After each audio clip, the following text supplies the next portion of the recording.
तो आइए अब हम इन पहाड़ी ऊंचाइयों से नीचे उतरें और जल महल के करीब चलें, जिसकी सुंदरता को अब तक हमने दूर से ही देखा है। जयपुर शहर चारों तरफ से अरावली पहाड़ियों से घिरा हुआ है और इस शहर के कई आकर्षण इन पहाड़ियों की चोटी पर स्थित हैं, जहां से जल महल का मनोरम दृश्य दिखाई देता है।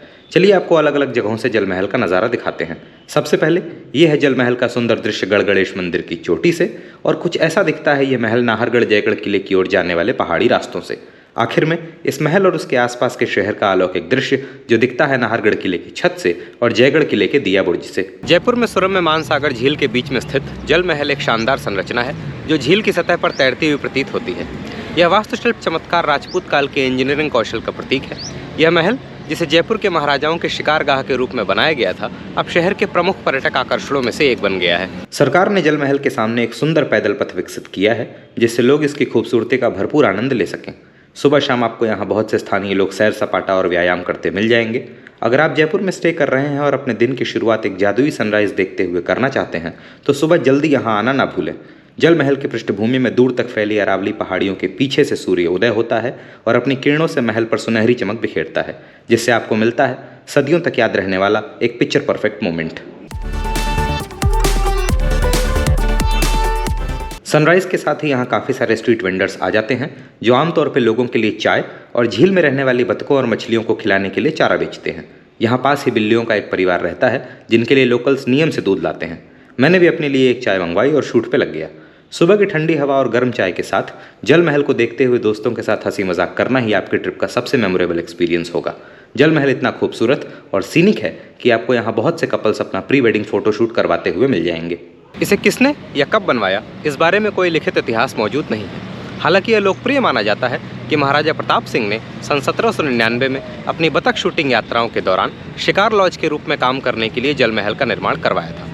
कुछ लोग इस महल के निर्माण का श्रेय महाराजा माधो सिंह प्रथम को भी देते हैं और इसकी उत्पत्ति सन 1750 के दशक की बताते हैं। भले इस महल का निर्माण किसी ने भी करवाया हो, इसका उपयोग कभी भी रहने के लिए नियमित महल के रूप में नहीं किया जाना था।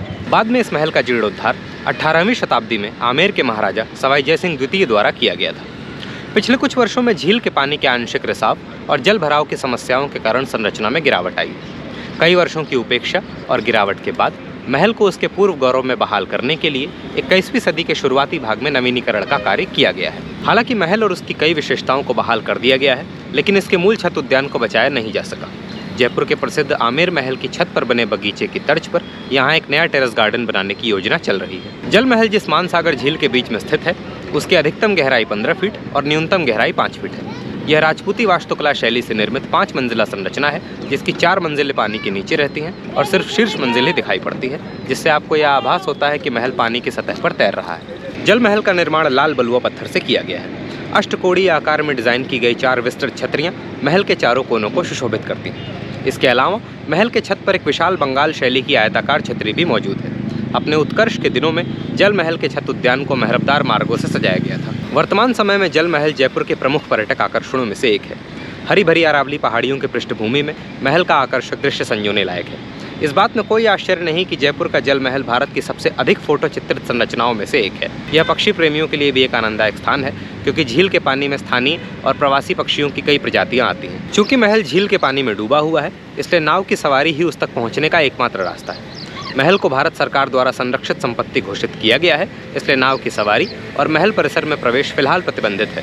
हालांकि आप झील के किनारे से महल को निहारने और फोटो खींचने में घंटों बिता सकते हैं। हर शाम महल को कुछ समय के लिए रोशन किया जाता है। झील के गहरे पानी के सामने रोशनी से जगमगाता महल वास्तव में देखने लायक होता है। जल महल आमेर रोड पर स्थित है, तो आप इसे आमेर किले की अपनी यात्रा के साथ जोड़ सकते हैं। जल महल के आकर्षक टेरेस गार्डन को चमेली बाग नाम से जाना जाता था। चूँकि इस महल का निर्माण आवासीय संरचना के बजाय एक पिकनिक स्थल के रूप में किया गया था, इसलिए इस महल के अंदर कोई भी व्यक्तिगत कक्ष नहीं है। ऐसा माना जाता है कि इस महल का निर्माण अकाल के दौरान किया गया था, जब झील का पानी पूरी तरह से सूख गया था। इसलिए जब इस संरचना को बनाया गया था, तो यह पूरी इमारत दिखाई देती थी। इस महल की दीवारें इतनी मजबूती से बनाई गई हैं कि उन्होंने पिछले 250 वर्षों से लाखों लीटर पानी को अंदर जाने से रोक रखा है। महल की दीवारों को मजबूत करने के लिए चूना पत्थर मोर्टार का उपयोग किया गया है। अनफॉर्चुनेटली विजिटर्स अभी जल महल के अंदर नहीं जा सकते और ना ही मानसागर लेक में बोटिंग कर सकते हैं, क्योंकि इस पैलेस की ओनरशिप को लेकर एक मुकदमा सुप्रीम कोर्ट में पेंडिंग है। काफ़ी साल पहले ये प्लान था कि पैलेस को रिस्टोर करके टूरिज्म के लिए ओपन किया जाए, लेकिन लेक और लोकल इकोसिस्टम पर पड़ने वाले एनवायरमेंटल इम्पैक्ट की वजह से इस प्लान पर ढेर सारे सवाल उठ गए। इसी वजह से इस केस के रिजॉल्व होने तक पैलेस और लेक में पब्लिक एंट्री को बंद कर दिया गया।